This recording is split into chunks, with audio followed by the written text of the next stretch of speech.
Good morning friends. तर friends, आज आपण 80वा स्वातंत्र्य दिन साजरा करीत आहोत. तर तुम्हा सर्वांना स्वातंत्र्य दिनाच्या खूप खूप शुभेच्छा. पण खरंच आपला भारत देश स्वतंत्र झाला आहे का?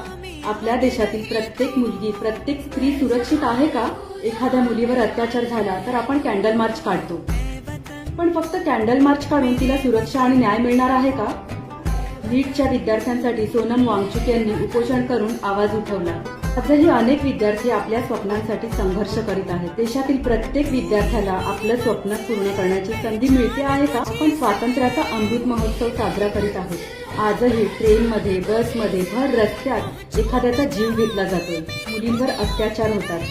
जेव्हा प्रत्येक मुलगी सुरक्षित असेल, प्रत्येक विद्यार्थ्याला न्याय मिळेल, भ्रष्टाचार थांबेल आणि प्रत्येक नागरिकाला समान हक्क मिळेल, तेव्हाच आपण अभिमानाने म्हणतो की हो, आज खऱ्या अर्थाने माझा भारत देश स्वतंत्र झाला.